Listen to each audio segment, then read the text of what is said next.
Despite their great cultural and historical importance, the textile arts have not been a traditional strength of our permanent collection.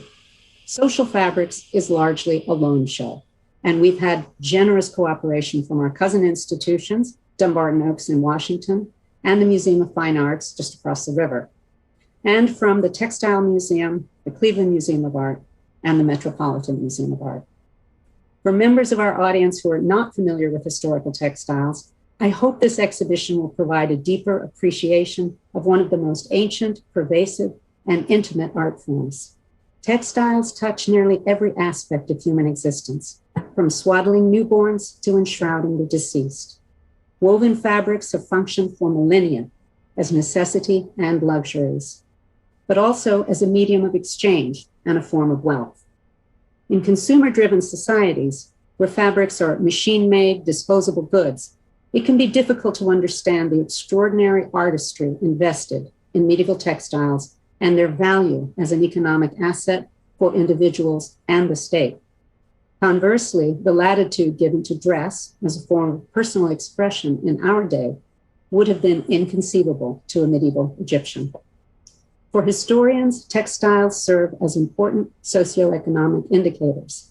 Their manufacture, appearance, and consumption provide vital clues to understanding societies and the place of the individual therein.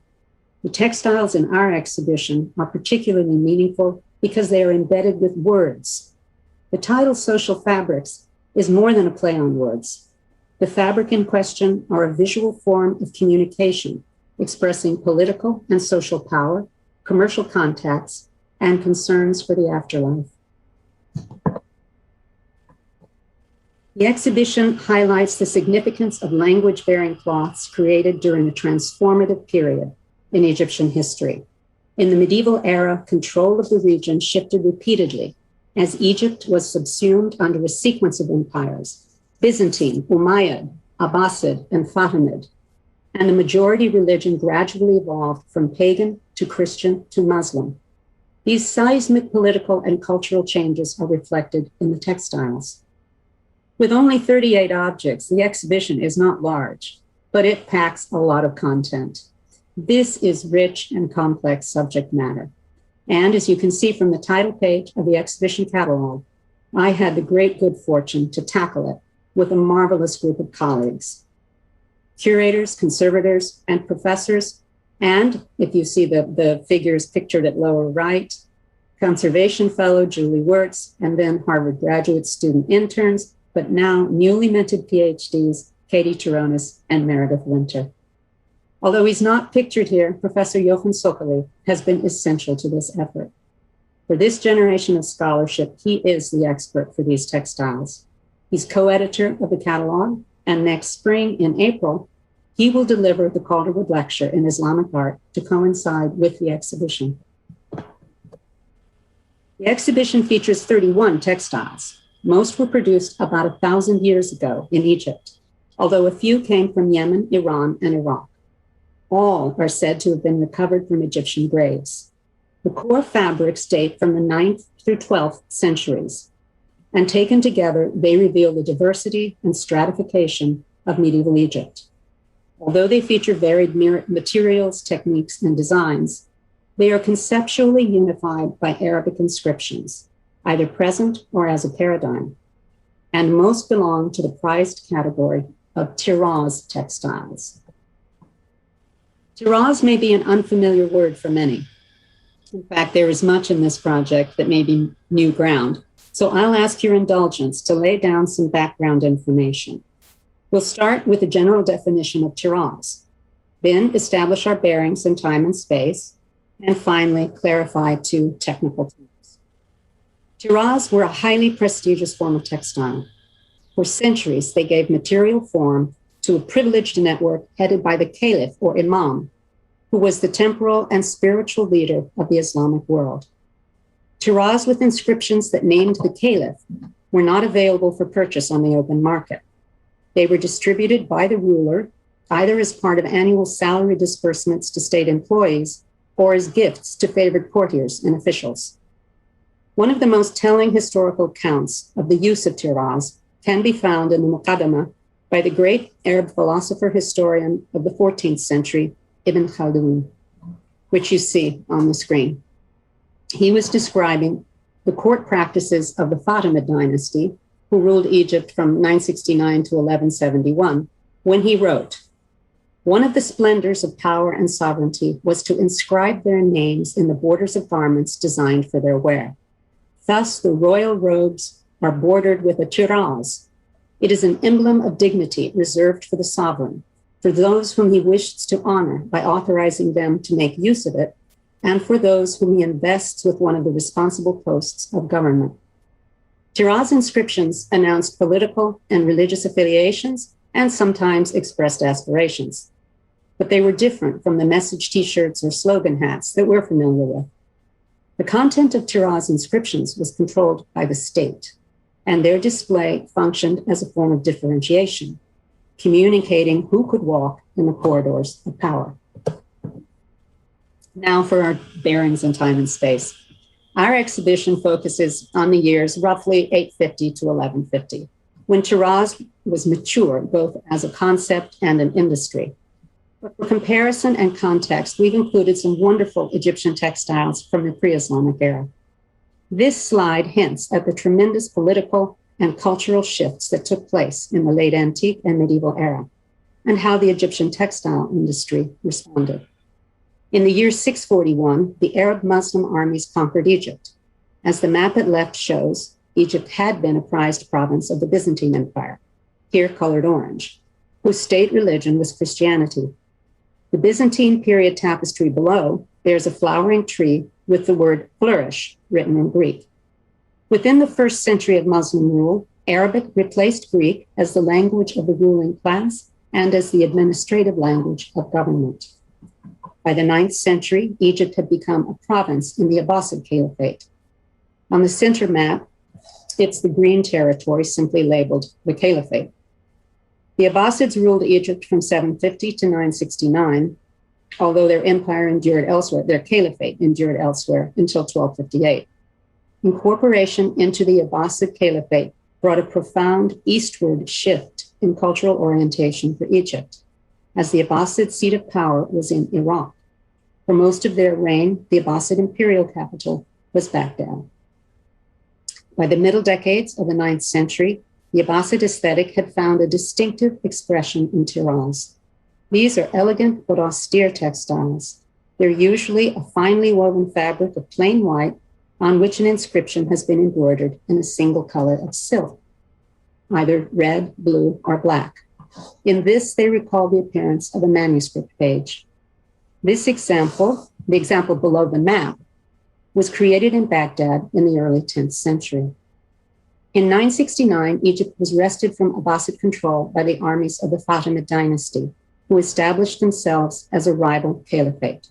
The map on the right is a bit confusing because of the various shades of green, but Fatimid territory is the deepest green.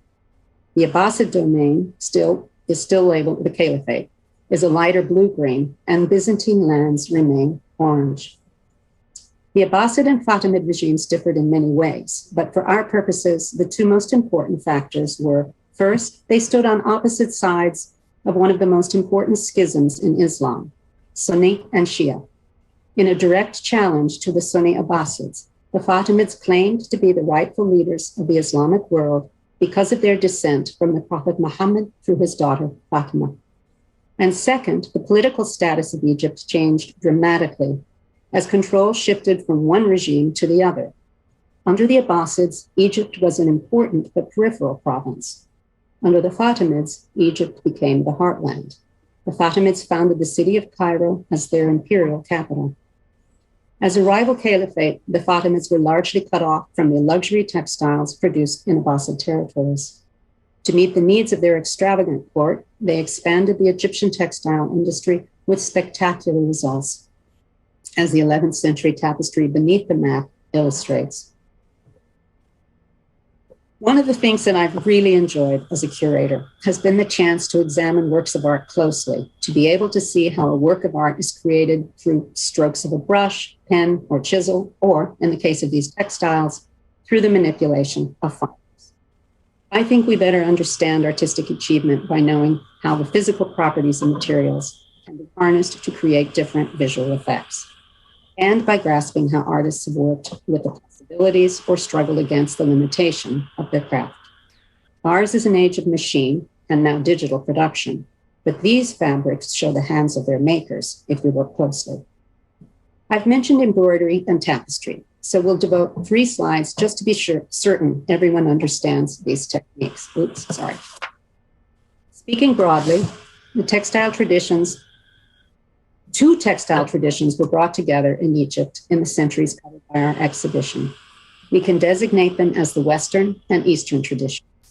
Because there are always commercial and artistic exchanges, they're separated here by a porous line.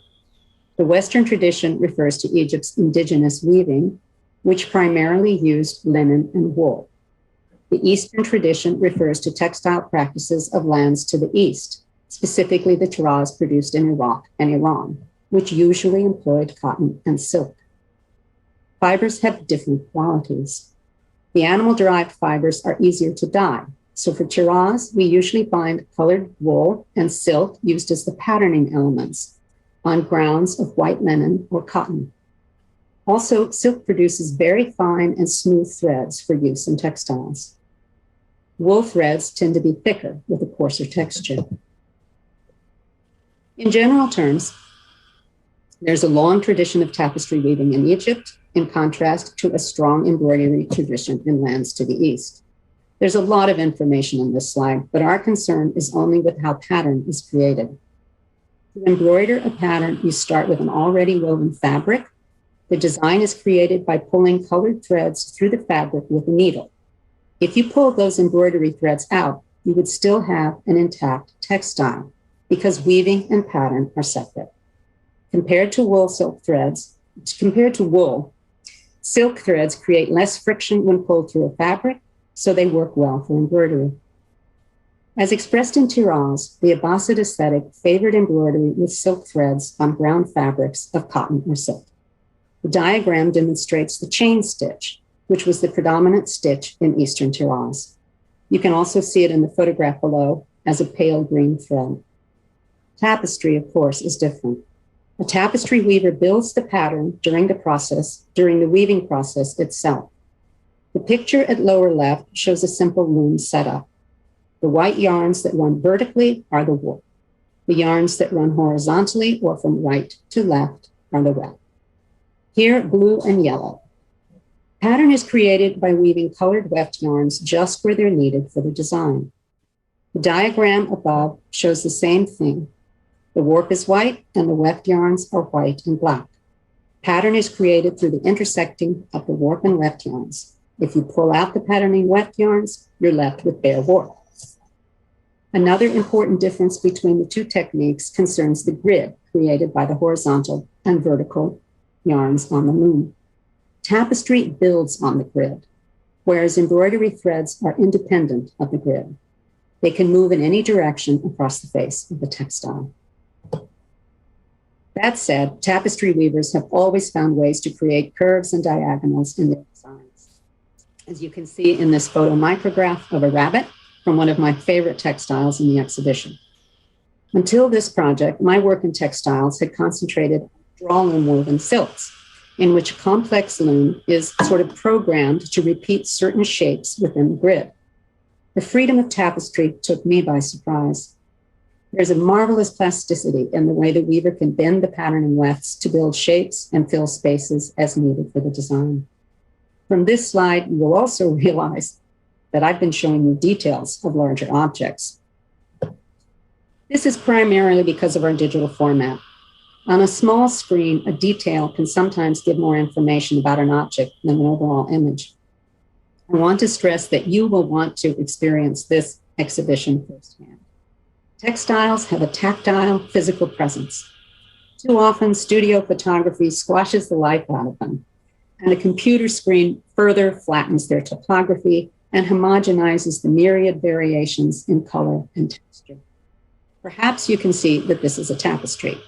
It's the earliest taraz in the exhibition, woven in Egypt around the year 800, before the Eastern embroidery paradigm had become dominant. Now, a second reason for relying on details is that almost all tiaras are now deteriorated and fragmentary. This is mainly due to the very setting that preserved them, which was the tomb, in which they spent long centuries in intimate contact with human bodies. This is a rare and poignant example of a complete tiaras. It preserves a full length of almost 8 feet with warp fringes at top and bottom, and a full loom width. The top image is positioned so that the length, or warp direction, runs horizontally.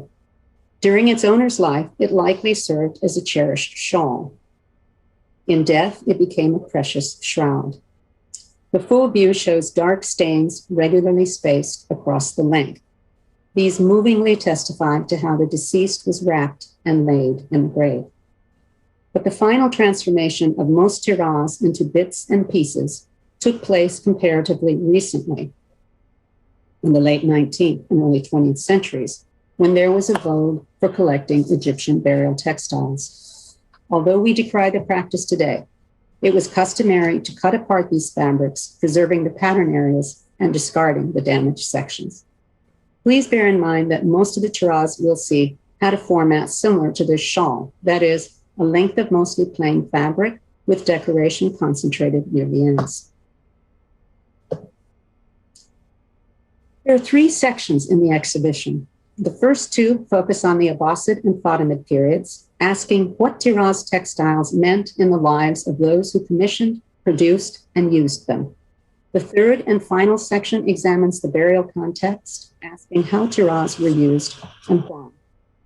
The first section of social fabrics concentrates on the 9th and 10th centuries, during which tiaras were essentially an expression of the Abbasid state. We'll look at just a few highlights, beginning with this striking early 10th century work. Its visual impact derives entirely from the inscription, embroidered in deep red on a creamy white ground. The angular script contrasts slender verticals with emphatic horizontal ligatures. The sweeping sublinear elements propel the eye from right to left, the direction in which Arabic is written. This example shows how successfully Egyptian textile workers adapted to the aesthetic preferences of the Abbasid ruling elite. It also reveals that Egyptian workmanship usually employs a greater variety of embroidery stitches on a ground fabric of linen rather than cotton. Because this inscription is unusually complete, it helps clarify the content and character of these texts. Tiaras inscriptions in the Abbasid era are rather specific, and by the narrowest definition, they must name the ruling caliph. In this instance, the Abbasid caliph al-Muqtadir. They are formulaic texts that resemble the language found on coinage. To have tiaras commissioned in your name was the equivalent of having coins struck in your name. Both were forms of public texts that announced and reinforced your legitimacy as a ruler. The inscriptions generally blend administrative information and pious expressions.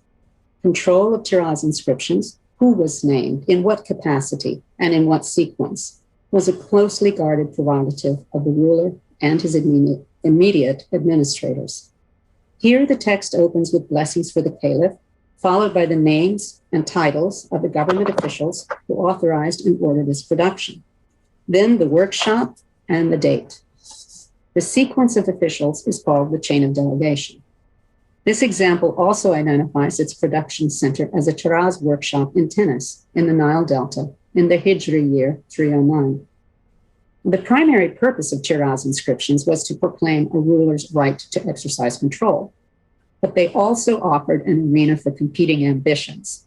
As you'll see in the exhibition, a careful reading of these texts can provide clues to evolving hierarchies and power relationships. But the paradox of this art form is that the texts are often difficult to read. If you know Arabic but are having difficulty matching the transcription with the embroidery in this slide, don't feel bad. Even when you know the formulae, the inscriptions can be puzzling because of stylized scripts, orthographic peculiarities, and even missing words. It must have been even more difficult to decipher an inscription in motion, for example, when worn as a garment, which brings us to our next object. This small tunic was probably intended for a child, I was anxious to secure this loan from the Textile Museum because it's the only surviving tailored garment bearing a caliphal tiraz. This 1,100-year-old tunic allows us to envision how tiraz were worn. The embroidered text is abraded, but we can still discern the name of the Abbasid Caliph al-Muqtadir and the date. The fact that the embroidery threads are almost completely worn away suggests that this is a secondary use for a treasured textile. We know from historical documents that some textiles were commissioned expressly to be used as shrouds, but many burial textiles reveal previous usage. In this image, the tunic is lying face down so that you can see the inscription, which is positioned on the back of the left arm. This is presumably so that the text would have been face upward when the body was laid to rest. In Muslim burials, the body is usually laid on its right side, facing Mecca. Although its presence is now faint, we can see that the text served as an armband. And in medieval Islamic art, tiraz are most often depicted as armbands, as you'll see in the next slide. We've included pictorial examples of medieval Muslims wearing tiraz garments to help visitors re-embody the many fragments in their minds as robes or shawls. But they were also fashioned into curtains, covers, and cushions. These examples from the Abbasid period convey their enduring vogue and status over some 300 years.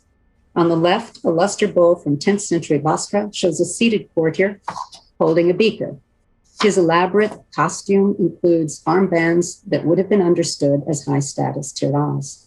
On the right is an early 13th century folio from a manuscript on the therapeutic properties of plants, animals, and minerals.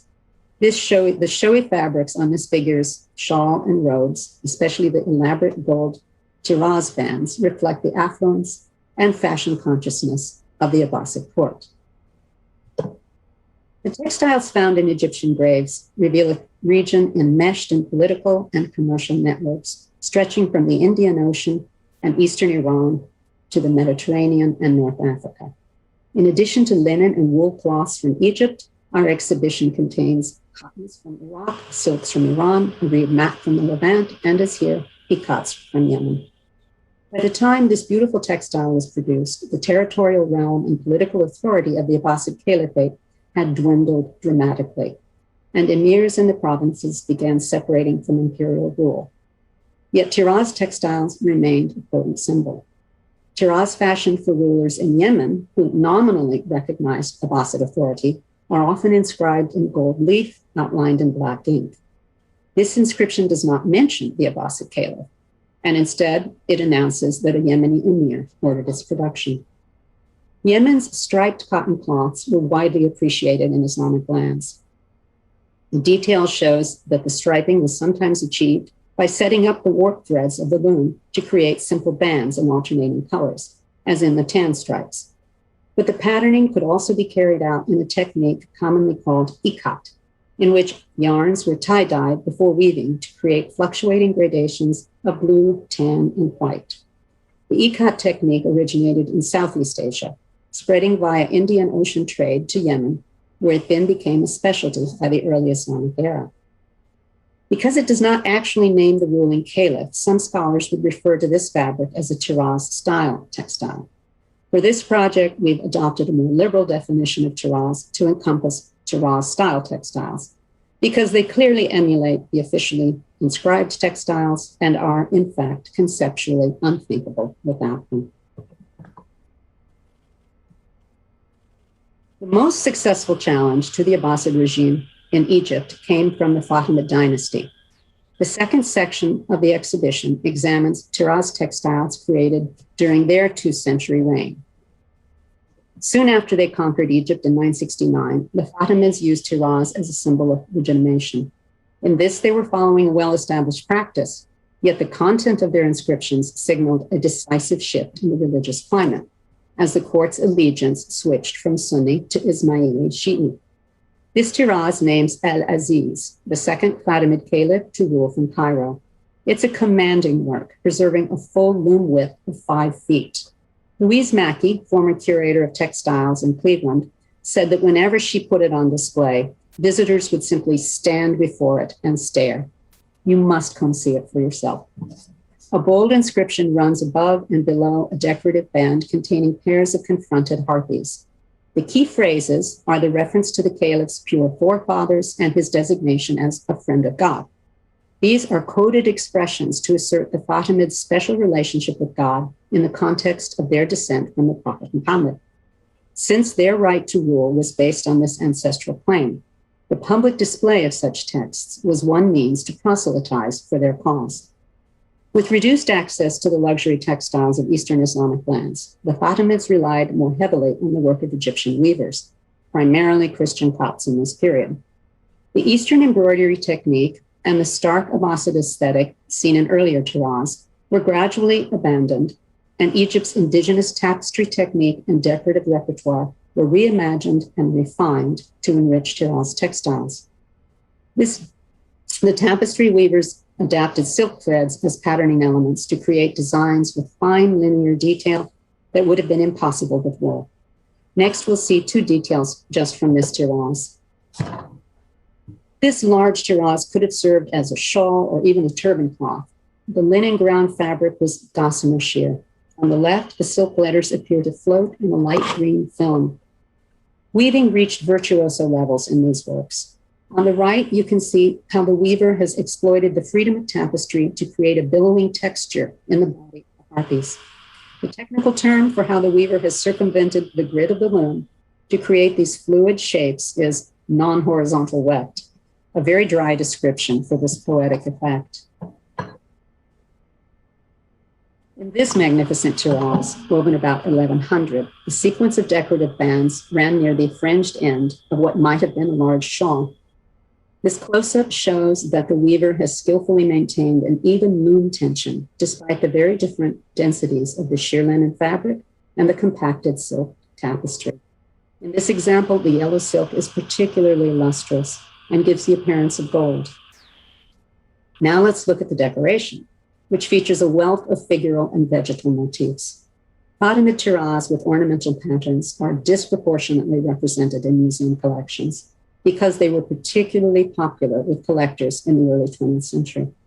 And their appeal is undeniable. The next slide will be a close-up of this Tiraz, focusing on the wide band in the center. Here we're juxtaposing the Fatimid Tiraz with an Egyptian cup band of the Byzantine era to demonstrate the reinvention of pre-Islamic compositions and motifs. A tripartite composition borders both works. The middle register consists of an interlacing scroll, a guilloche, if you will, inhabited by animals. Designs in the upper and lower registers reflect one another. That is, one set points upward, the other downwards. In the Byzantine example on the left, the guilloche is a vine scroll, sprouting great clusters and leaves, and it's populated by running animals, with tongues vividly rendered in red. In the outer registers, the reflected designs are rounded crenellations. In the Fatimid Tiraz, the vine scroll is abstract and inhabited by pairs of birds. The upper and lower registers are greatly expanded, and instead of simple crenellations, the reflected elements are Arabic inscriptions. In this case, the text names the Fatimid Caliph al-Mustatli. The vine scroll, inhabited by animals, was the most common symbol for expressing natural abundance and the good life in late antique Mediterranean. Our Byzantine cuff band was radiocarbon dated to a range of 370 to 430, that is, during the period when Egypt was becoming majority Christian. It could well have adorned the wrist of a pagan or Christian. The continued prominence of the inhabited vine scroll in Egyptian art from the late antique into the medieval era demonstrates the fluid transfer of nature-derived iconographies across religious traditions. This unlikely-looking pairing offers another example of the Fatimid assimilation of pre-Islamic traditions. On the left is a large covering, more than 7 feet long, that I don't believe we've ever exhibited. It's been radiocarbon dated to 417 to 545. We don't know its original purpose, but it has sections of looped pile that would have provided warmth or cushioning. On the right is a 12th century Fatimid Tiraz. In real life, it's much smaller than the Byzantine shroud. In both works, the texts and decoration appear to marshal protective messages to benefit the owners.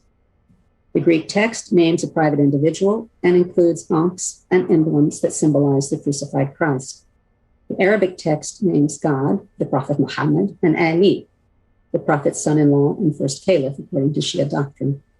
And it repeats that victory comes from God.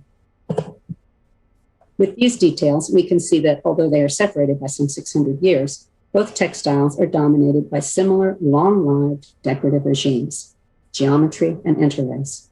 Geometric patterns are especially persistent and pervasive, and both fabrics feature variations on lozenges entwining with circles. They also devote considerable surface area to interlace patterns, ranging from simple twining to complex braids and knots. It's been suggested that interlace patterns were understood as snares to trap evil forces, which would give these textiles an additional talismanic character. Late Fatimid tiraz, such as the three on the screen, show how Islamic and pre-Islamic decorative modes and techniques came together in medieval Egypt. We see silk-woven tapestries featuring Arabic inscriptions embedded in a range of late antique decorative regimes. In the hands of talented weavers, tiraz contributed to a fusion that helped fashion a distinctive Egyptian ritual culture. Now, despite their high-quality materials and execution, the two tiraz on the right do not name the caliph. By the 12th century, the concept of tiraz seems to have generalized beyond its original purpose, and decorative patterning became the dominant feature. The format had outlived the content. Perhaps these textiles were produced for wealthy individuals who were not part of the caliphal network, or perhaps they were commissioned by people who simply wanted a high-status textile for personal purposes, such as private gifting. Some of the most interesting textiles in the second section are far removed from the elite network that originally defined the tiraz industry. My favorites are shawl fragments, probably made in the Fayum region. Located southwest of Cairo, the Fayum had been a bishopric in the Christian era. As we saw with the Byzantine tapestry, a tree and an exhortation to flourish, textiles bearing inscriptions in Greek or Coptic, the indigenous language of Egypt, were not unknown in the pre-Islamic era. Their texts, however, were usually short and functioned essentially as captions for the pictorial decoration. Lengthy inscriptions, such as we find on the Fayum shawls, signal the impact of tiraz. As in this example, the texts may be bilingual in Arabic and Coptic. The Fayum shawls stand outside court circles in more than one way. Their patterning wefts are not silk, but traditional wool and linen. And the writing is debased, even fanciful, suggesting they served a less literate clientele. Along with a lively cast of animals, this example features virtually illegible texts. The Coptic inscription seems to request divine assistance for the owner and features a cross and abbreviated references to Jesus Christ. The Arabic text, interspersed with protective hexagrams and birds, is perhaps a free rendition of the ubiquitous wish for blessings from God. But if you see it otherwise, I couldn't make much of an argument. The Fayum shawls reveal the gradual interweaving of communities in medieval Egypt.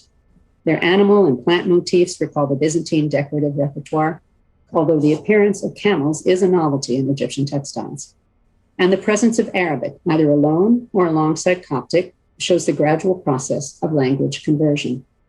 Christian and Jewish communities existed in Egypt for centuries before the spread of Islam in the 7th century, and they continue to this day. The status of non-Muslims in medieval Egyptian society was characterized by a tension between integration and distinction.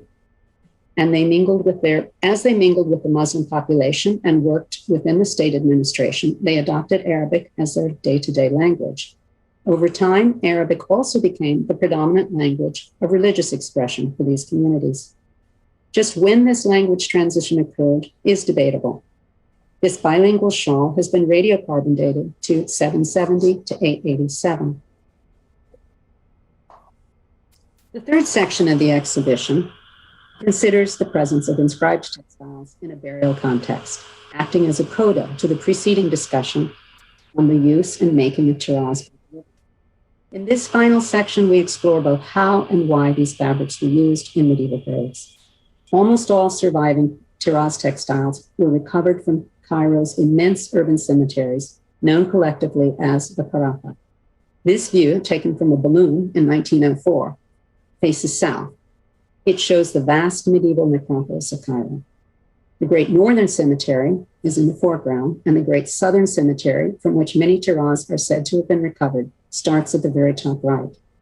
Although most tiraz lack reliable archaeological data, the patterns of stain and deterioration affirm their use in burials.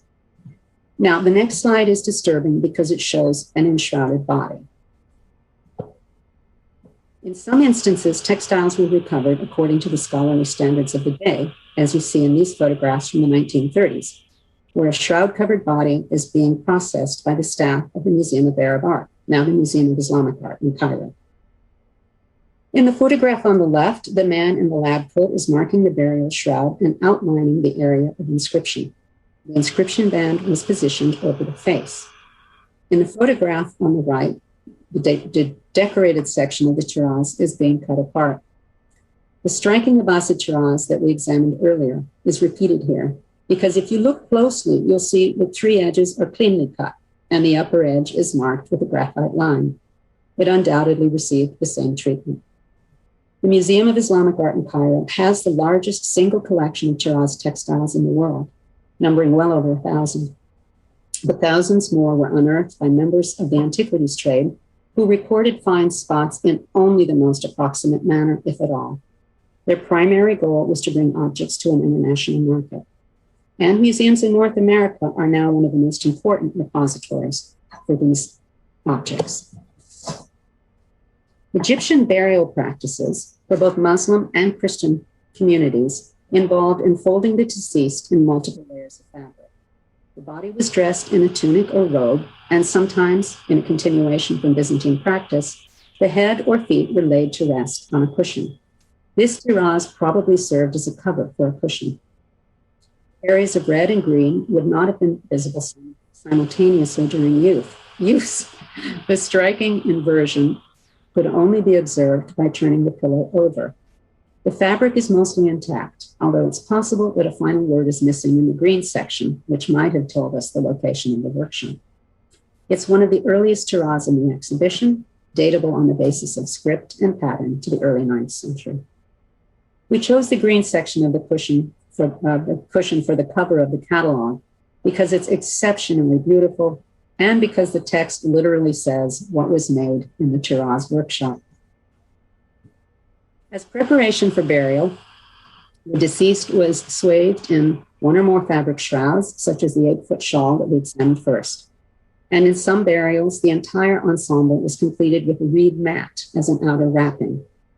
During their owners' lifetimes, reed mats were probably used as a ground cover for prayer. Very few have survived. This rare example from the mat was woven much like a textile, but in straw and hemp. It recalls tiraz in the style and placement of the inscriptions, running crosswise at top and bottom. The lines of text in a monumental angular script invoke a generous assortment of blessings and good wishes for the owner.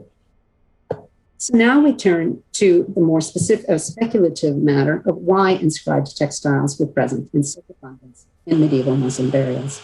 Perhaps these fabrics had played a significant role in the lives of the deceased, or their quality was believed fitting for a final resting place. The argument of this exhibition, of course, is that the inscriptions themselves were believed to bless the deceased and ease the transition into the afterlife. Central to Islamic eschatology is the belief in a day of reckoning, when all souls shall be brought before God and eternal justice meted out accordingly. On the left is a mid-9th century Egyptian gravestone that marked the tomb of a woman named Fatima. The text makes clear the anxiety that the apocalyptic event inspired by citing a stern Quranic verse. I quote, "O ye people, fear the day when ye shall be brought to God. Then shall every soul be paid what it earned, and none shall be dealt with unjustly." Unquote.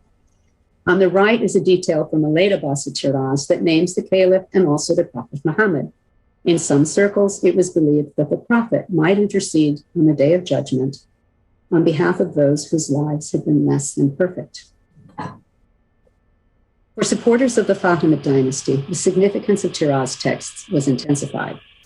Both Abbasid and Fatimid caliphs were honored as secular and religious leaders, but the Fatimid caliphs enjoyed a more exalted status.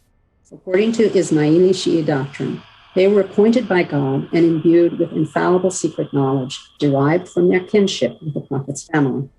Similar to the prophet, but of course with less potency, the Fatimid caliph was considered a source of blessing who could intercede on the day of reckoning. It seems that the mere presence of his name on one's burial fabrics might transmit religious favor at a critical moment. The inscription on this tiraz appears understated, but it proclaims its confessional allegiance. After the Muslim profession of faith, it blesses the Fatimid Caliph al-Hakim, his father, and all their forefathers, and then explicitly invokes the Day of Judgment.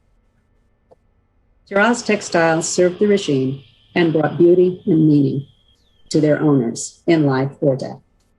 They affirmed the prestige of the caliphate and proclaimed the wearer's connections with the ruling elite. Over the course of the 4 centuries, covered in social fabrics, the character of Tiraz encompassed both the graceful simplicity of Abbasid embroideries and the colorful exuberance of Fatimid tapestries. This last example that we'll examine testifies to the sumptuous possibilities of late Tiraz, at least for those in the uppermost levels of power. The inscription names the Caliph al-Hakim, who was also named in the previous, rather understated tiraz. But here, shining gold surrounds the inscription, literally highlighting its importance in the composition. Gold also illuminates the birds, which were probably intended as an auspicious motif. To create the gold weft yarns, thin strips of metal were wound around a thread core. The use of precious metals in textiles, as in coinage, was closely controlled by the state, and only the highest-ranking courtiers received robes of honor woven with gold. Historical accounts of the Fatimid court preserve vivid descriptions of a palace culture luxuriously furnished with gold textiles. Very few of these costly fabrics have survived. The vast majority were likely burned to recover the precious metals. The inscription hints at the tumultuous nature of al-Hakim's 25-year reign.